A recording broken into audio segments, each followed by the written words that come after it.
Hello students, चतुर्भुज के प्रकारों को आगे बढ़ाते हुए अब हम समचतुर्भुज के बारे में पढ़ेंगे। इसके पहले हमने समांतर चतुर्भुज और आयत के बारे में पढ़ा है और साथ में हमने इनकी विशेषताएं भी देखी हैं। आइए अब हम समझ लेते हैं कि समचतुर्भुज होता क्या है। तो देखिए, यदि हम समांतर चतुर्भुज की बात करें तो यह कुछ इस तरीके से होता है जिसकी सम्मुख भुजाएं समांतर और बराबर होती हैं। इस तरीके से आप देख सकते हैं, सम्मुख भुजाएं समांतर भी हैं और बराबर भी हैं। उसी तरीके से यदि हम देखें तो ये वाली इसके समांतर है और बराबर भी है, तो ये दोनों भुजाएं, तो ये समांतर चतुर्भुज होगा। लेकिन इसके विपरीत समचतुर्भुज की बात करें तो असल में समचतुर्भुज समांतर चतुर्भुज ही होता है।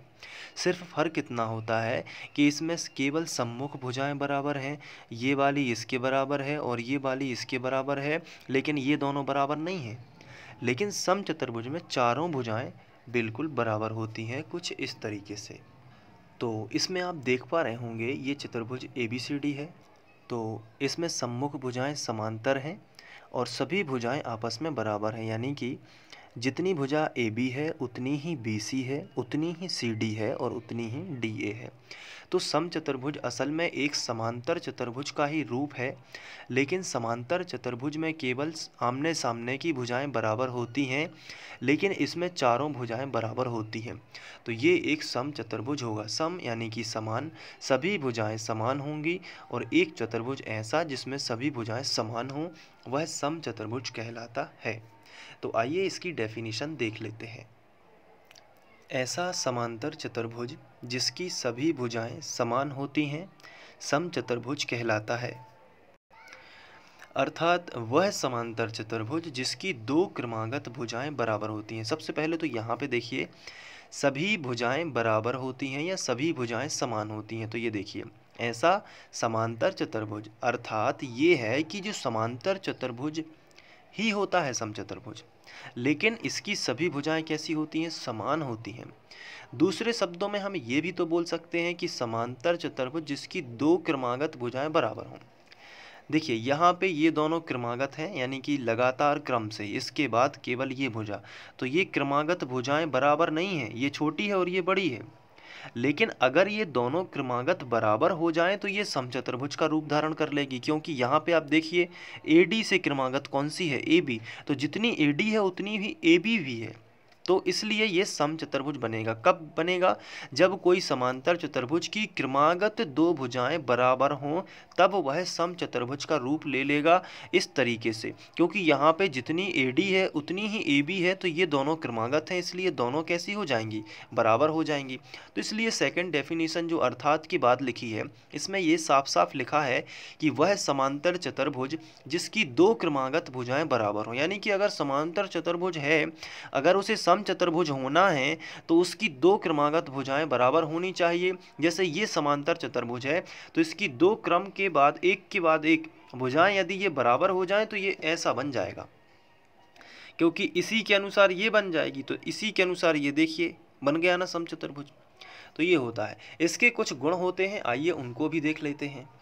पहला गुण है कि समचतुर्भुज के विकर्ण एक दूसरे को समद्विभाजित करते हैं। आप यहाँ पे देखिए, अगर हमने एक विकर्ण जो समचतुर्भुज है इसका हमने एक विकर्ण इस तरीके से खींचा और दूसरा विकर्ण हमने यहाँ से खींचा, तो ये पहले वाले को बराबर दो हिस्सों में बांट देगा।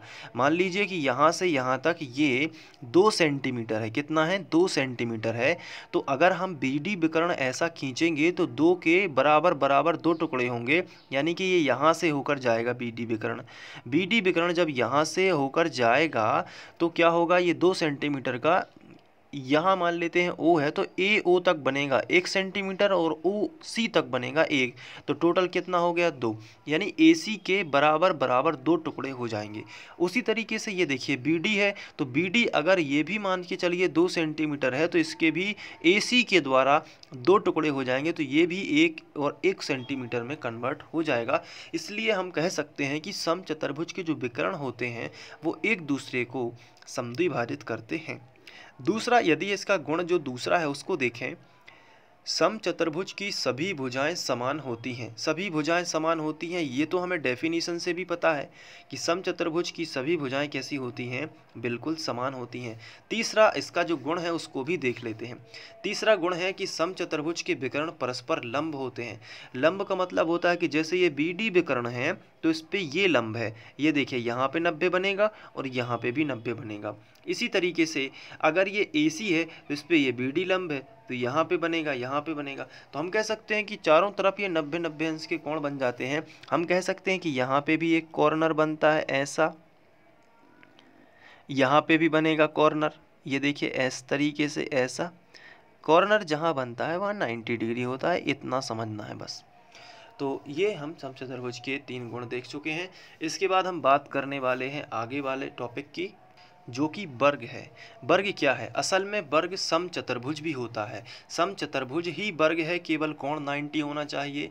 आइए देखते हैं समचतुर्भुज। सबसे पहले यदि हम देखें समचतुर्भुज को तो ये देखिए ये एक समचतुर्भुज है, लेकिन अगर ये बिल्कुल सीधा बना दिया जाए कुछ इस तरीके से तो ये एक वर्ग बन जाएगा, जिसे हम ABCD नाम दे सकते हैं। तो ये देखिए ये थोड़ा सा तिरछा है, ये बिल्कुल सीधा है। इसकी भी सभी भुजाएं समान हैं, लेकिन ये तिरछा है इसलिए केवल समचतुर्भुज है।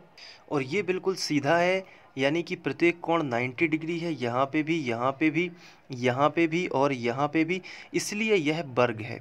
तो इतना फर्क होता है समचतुर्भुज और वर्ग में। समचतुर्भुज की भी चारों भुजाएं समान होती हैं, वर्ग की भी चारों भुजाएं समान होती हैं, लेकिन समचतुर्भुज में 90 डिग्री कोण नहीं होता और वर्ग में 90 अंश का कोण होता है। चारों कोण 90 अंश के यदि हैं तो वह एक वर्ग बनेगा। तो इसकी डेफिनेशन देख लेते हैं। वह चतुर्भुज जिसकी प्रत्येक भुजा बराबर तथा प्रत्येक कोण 90 डिग्री का हो। वह चतुर्भुज जिसकी प्रत्येक भुजा कैसी हो? बराबर। आप देख सकते हैं प्रत्येक भुजा कैसी हो? बिल्कुल बराबर हो, तथा प्रत्येक कोण 90 अंश का हो। तो यहाँ पे भी 90 अंश होगा, यहाँ पे भी 90 अंश होगा, यहाँ पे भी 90 अंश होगा और यहाँ पे भी 90 अंश। तो प्रत्येक कोण 90 अंश का हो वर्ग कहलाता है। अर्थात वह आयत जिसकी सभी भुजाएं समान होती हैं वर्ग कहलाता है। तो आयत को भी हमने पढ़ा हुआ है। आयत में क्या होता है कि कोण 90 होता है, लेकिन लंबाई चौड़ाई होती है। लेकिन अगर सभी भुजाएं उसकी भी बराबर कर दें तो भी वो क्या बन जाएगा? वो वर्ग बन जाएगा, क्योंकि कोण 90 तो पहले से ही है। आयत को वर्ग में बदलना है तो सभी भुजाएं आयत की बराबर कर देंगे तो वो आयत भी नहीं रह जाएगा, वो तो एक वर्ग बन जाएगा। तो इस तरीके से हम इसकी डेफिनेशन को समझ सकते हैं। यदि हम बात करें वर्ग के गुण, तो सबसे पहला है कि वर्ग के विकर्ण एक दूसरे को समद्विभाजित करते हैं। तो इसका विकर्ण जो जैसे हमने देखा था ना समचतुर्भुज में, उसी तरीके से वर्ग के विकर्ण भी एक दूसरे को क्या करते हैं? समद्विभाजित करते हैं, यानी बराबर बराबर हिस्सों में बांटते हैं। दूसरा है वर्ग का प्रत्येक कोण 90 होता है, तो ये तो हम पहले भी देख चुके हैं डेफिनेशन में। और वर्ग के विकर्ण की लंबाई समान होती है, यानी कि जितना AC होगा उतना ही BD होगा। तो ये विकर्ण की लंबाइयाँ समान होती हैं, तो हम यहाँ पे लिख सकते हैं कि AC जो है वो BD के बराबर होगा। और इसके साथ वर्ग के विकर्ण परस्पर लंब होते हैं, तो आप देख सकते हैं कि यहाँ पे ये AC BD पर लंब होगा, तो यहाँ पे भी 90 बनेगा, यहाँ पे भी 90 बनेगा, यहाँ पे भी और यहाँ पे भी। तो ये वर्ग के कुछ गुण होते हैं। इसके बाद हम बात करेंगे समलंब चतुर्भुज की। तो ये भी बहुत ही सिंपल है, पहले से लिख के रखा हुआ है, बस आपको समझना है। वह चतुर्भुज जिसकी 2 सम्मुख भुजाएं समांतर तथा 2 सम्मुख भुजाएं असमांतर होती हैं।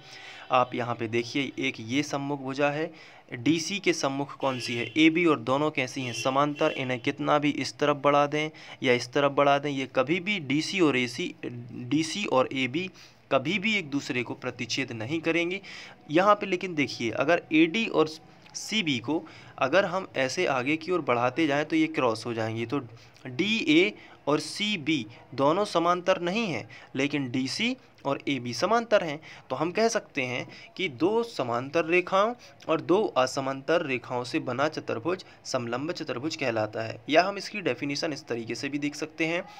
वह चतुर्भुज जिसकी 2 सम्मुख भुजाएं समांतर तथा 2 सम्मुख भुजाएं असमांतर होती हैं, यानी 2 सम्मुख भुजाएं, यानी कि ये वाली, ये कैसी हैं? समांतर। और 2 यहाँ पे सम्मुख भुजाएं जो हैं वो कैसी हैं? असमांतर। तो ये बन गया समलंब चतुर्भुज। अब इसमें क्या होती है? इसके गुण कौन कौन से हैं? इसका पहला गुण है कि समलंब चतुर्भुज में सम्मुख भुजाओं का एक युग्म समांतर होता है।